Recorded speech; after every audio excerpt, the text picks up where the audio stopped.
Hi guys, Cliff Olson, Doctor of Audiology and founder of Applied Hearing Solutions in Phoenix, Arizona. And in this video, I'm testing out some tinnitus relief eardrops to see just how effective they are at reducing this unrelenting ringing in my right ear. Coming up.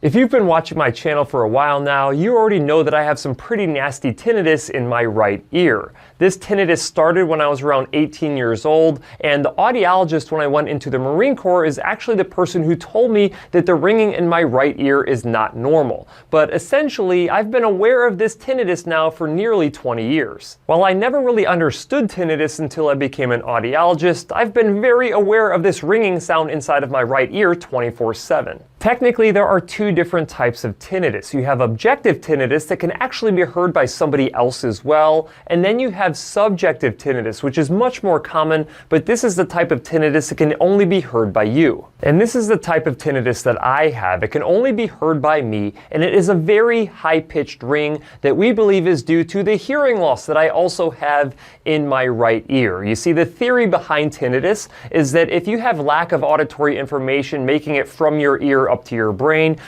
wants to replace that missing auditory information with a phantom sound, and in my case it sounds like a high-pitched ring. Fortunately, with the help of therapy, I would consider myself to be someone who does a very good job at coping with this extremely loud ringing inside of my ear. The problem is, while I am really good at not allowing this perception of tinnitus to negatively impact my life, it does not change the fact that I have to deal with this ringing sound every single day. Now, researchers are really hard at work trying to find a cure for tinnitus, because the first person who comes up with the silver bullet to treat all forms of tinnitus successfully is going to become a very rich person or organization. However, so far they have not found that one thing that works well for everybody, which means that everybody has to find the one thing that typically works best for them. For instance, individuals with hearing loss who treat their hearing loss with hearing aids, 60% of those individuals typically experience a significant reduction in the perception of their tinnitus while they're wearing their devices. Then you have a variety of other therapies like cognitive behavioral therapy, which is abbreviated CBT.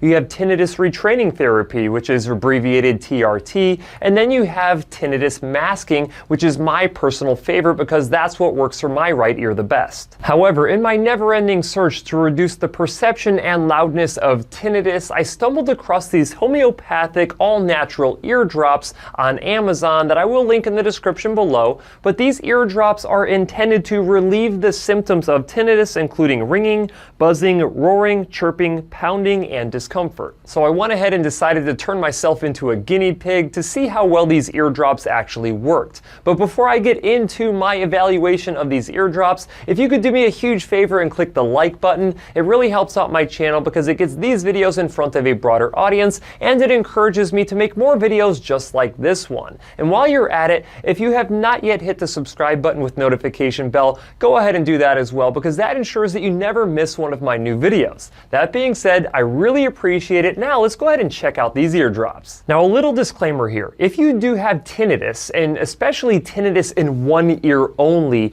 I highly recommend that you go and get your hearing tested by an audiologist, because having tinnitus in one ear can be a sign of a serious medical condition. Fortunately, after an MRI, it was determined that I do not have a tumor growing on the auditory nerve of my right ear, and that my tinnitus is likely due to the unilateral hearing loss that I have in my right ear. Since I do teach at the University of Illinois, I do have the ability to use their extensive library, and when I spent a few hours looking for research behind tinnitus relief eardrops, I could not find a single peer-reviewed study. Now, there are some sparse studies out there that look at some of the active ingredients inside of some of these different products that you typically take to ingest, one of them being ginkgo biloba, that has shown to be somewhat effective for the reduction in perception of tinnitus, but at the end of the day, there is no actual peer-reviewed research on any of these individual products. Now, this is likely due to the fact that none of these homeopathic products have to be reviewed by the FDA. This means that the over-the-counter tinnitus remedy category is virtually unregulated, so there is no incentive for them to actually have to provide any research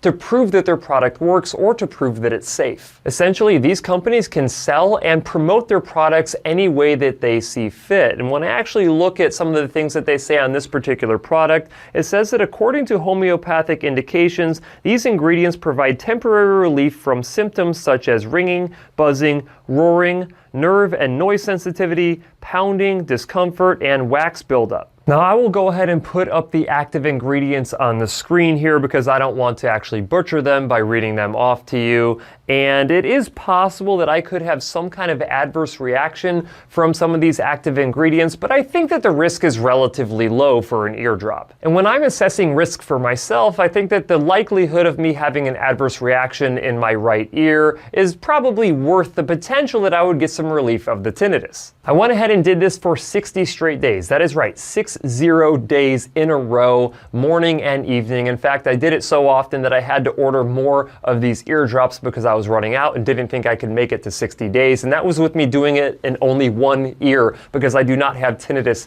in my left ear. And you want to know the results? The results were basically that I had no change in my perceptual tinnitus. I did notice that my tinnitus would actually get louder after I put the eardrops inside of my ear, but that's typically due to the fact that when you put something inside of your ear, like you plug up your ear with a finger or an earplug, or putting drops inside of your ear, it reduces the amount of auditory information that can make it up to your brain, and typically your perception of tinnitus will increase if that's occurring. But otherwise, these eardrops had no discernible impact on my perception of loudness of my tinnitus or perception of annoyance of my tinnitus. And I've been experiencing this tinnitus at basically the same level for the last 20 years, so I am very accustomed to how this tinnitus sounds all the time. Of course, you have to be very careful not to generalize my experience with these eardrops with anyone else in the general population. So just because it didn't work for me doesn't mean that it wouldn't work for you or that it wouldn't work for someone else. But this is why having peer-reviewed studies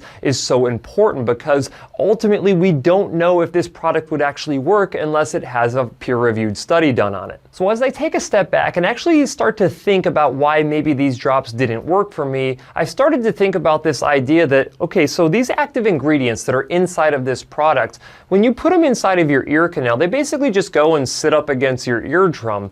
And unless those active ingredients absorb to some degree in either the eardrum or the skin around the ear canal, they're not really going anywhere that would help with perceptual tinnitus. When you think about it, the inner ear is what is basically connected to the brain from a neurological standpoint. You have the auditory nerve that goes up to the brain, and you can provide stimulation or some kind of impact through that route. When you start to think about how some individuals have so much success with different tinnitus treatments like hearing aids or tinnitus masking, it's because these methods have a direct impact on their brain, as well as different types of therapies like cognitive behavioral therapy, which has a direct impact on how the human brain functions. Nevertheless, while I was unable to identify any evidence that would suggest that these over-the-counter eardrops actually reduce the perception of tinnitus, I was also not able to identify any evidence to show that they were actually dangerous. While I did not experience any negative side effects from using these particular drops, it is totally up to you whether or not you find the risk to be worth the potential reward of reducing your perception of tinnitus. But based on my review of the literature and based on the lack of success that I had with these particular eardrops, I would not be able to ethically endorse any type of eardrop at this time. Just know that there are tinnitus therapies that are backed by peer-reviewed research that have been proven to reduce the perception and annoyance of tinnitus. You just have to take the time to do the research of these particular treatments yourself, or just simply contact an audiologist who specializes in tinnitus treatment.